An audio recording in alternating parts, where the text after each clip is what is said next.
You are sitting in a sweltering, loud, deeply intimidating room. The air smells like barbicide, talcum powder, and aggressive testosterone. Your heart is beating so fast, you're terrified the guy next to you can hear it over the buzzing clippers. You are a gay black man, and currently, you sit in a barbershop in your hood. And you are playing the most exhausting, high-stakes game of cultural camouflage on Earth. Welcome to the exhausting, Olympic-level sport of extreme code switching. You spend your morning at a corporate job, dodging the crosshairs of systemic racism. But the second you clock out and head to your own neighborhood, the armor doesn't come off. It just changes shape. You walk home into your own living room and dodge stray bullets of homophobia from your own uncles. You are a cultural double agent without a safe house, fighting a brutal, visually exhausting two-front war every single day. When you walk out of your house, the world sees a black man, which means you already have to navigate systemic racism, police profiling, and a society that is absolutely obsessed with treating you like a threat. You are taught from childhood that you have to be twice as good to get half as much.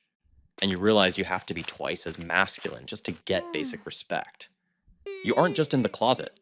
You are locked inside a reinforced steel vault, wrapped in generational trauma, guarded by the ghosts of your ancestors who just want you to be a strong black man. Let's talk about the family cookout. For most people, a family barbecue is about potato salad, playing spades, and catching up. For you, it is an active psychological minefield. You walk into the backyard, and your auntie immediately grabs your face. She is holding a plastic spatula like a magic wand, ready to either bless or completely curse your entire existence. Where are the girls at? When are you bringing a nice young lady home to meet the family? You smile. You lie. You say you're just really focusing on your career right now. You say it with the practiced, dead-eyed ease of a CIA operative who has been captured behind enemy lines. Meanwhile, your uncles are over by the grill. One of them is wearing socks with sandals, holding a red Solo cup, aggressively flipping burgers, and dropping homophobic slurs like they are basic punctuation marks. You have to stand there and laugh along. You have to swallow your own identity like a bitter pill just to keep the peace over the brisket. Because the unspoken rule in many black families isn't necessarily, we will violently disown you. It's much more insidious. It is, we will pretend this isn't happening until the day we die. Your relatives actively Photoshop your identity out of the family portrait in real time. You get handed a massive plate of ribs, but your actual soul is forced to wait out in the driveway like a shameful, uninvited ghost. But the cookout is child's play compared to Sunday morning. Welcome to the Black Church, the cornerstone of the community, and the most confusing, hypocritical environment you will ever step foot inside. The pastor is sweating through his third towel, preaching a fiery sermon about the demons of homosexuality. But here's the darkly hilarious, mind-bending irony. The Black Church would literally collapse into dust without gay men.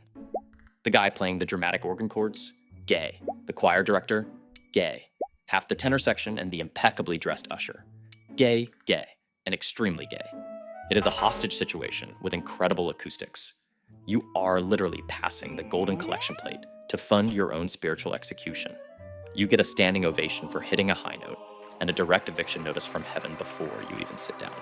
So your family is aggressively blind, and your sweating pastor actively wants to exorcise you. What happens when you just want a normal, romantic date? Welcome to the absolute chaos of the black gay dating scene, and welcome to the down low.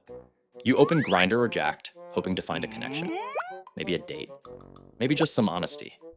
What you find instead is a digital grid of headless torsos, completely blank profiles, and extreme paranoia. Because the cultural stigma is so violently intense, a massive portion of the dating pool is completely underground. Your phone buzzes at 2 a.m. It's a guy named Discreet Top 99. His profile picture is literally a photo of a bathroom sink. Not even a torso, just plumbing. He wants to hook up, but the logistics require a master's degree in espionage. He sends you a list of rules that looks like a manifesto. You cannot park in his driveway. You have to park at the Wendy's 2 blocks away, cross a 4-lane highway in the pitch black, and approach his apartment from the rear alleyway. You cannot knock on the door. You have to flash your phone flashlight twice at the second-story window. You aren't going on a date. You are executing a covert Black Ops mission for a booty call. The door creaks open.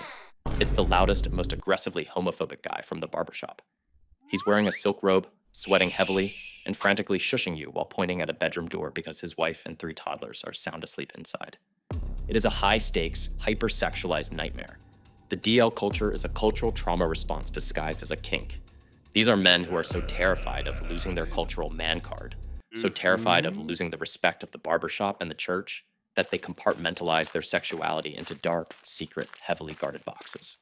And you are just a temporary disposable visitor in that box. You hook up in the dark.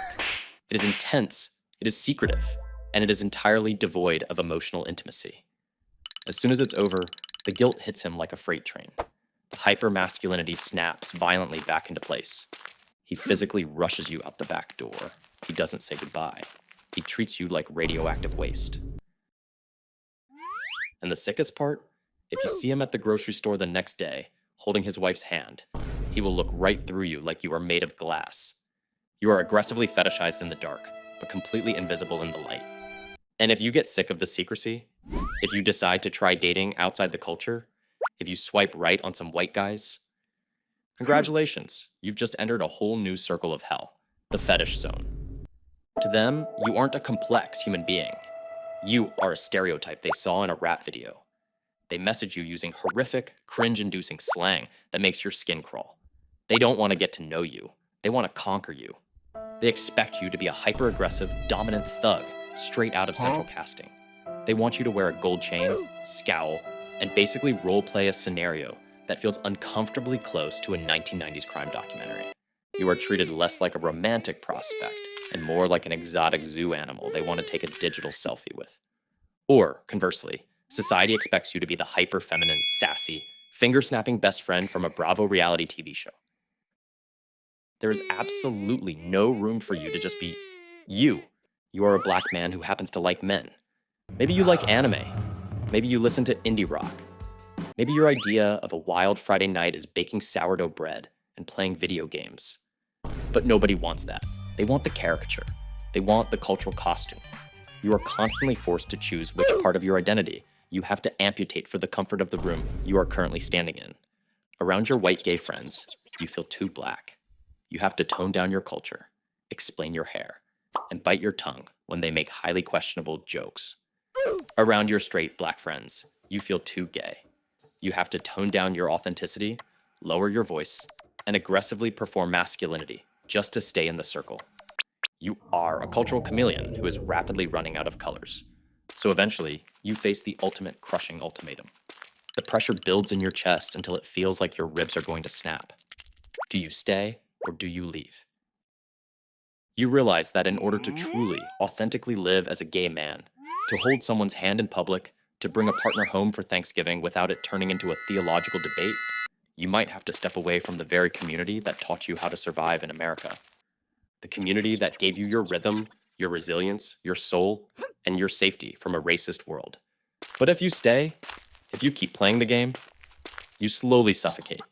You become one of those older, confirmed bachelor men, sitting in the back of the church, bitter and alone, living a fake life, wearing a mask of masculinity that has permanently fused to your face. You watch young kids coming up in the neighborhood, dealing with the exact same suffocating expectations, the exact same slurs, the exact same fear, and you say nothing. Because speaking up means outing yourself. It sucks to be gay in black culture. Not because your culture is broken, not because your blackness isn't beautiful, but because you are forced to choose between the culture that raised you and the truth of who you are. You are told by the world that your blackness is a target, and told by your own people that your gayness is a stain on your soul. And you have to carry both of those heavy, exhausting truths every single day. You survived the barbershop, you survived the family cookout, you survived the church, you survived the shadows of the down low. You endure it all, but deep down, in the quiet moments before you fall asleep, you just wonder what it would feel like to walk into a room, take a deep breath, and finally stop holding your posture so damn tight.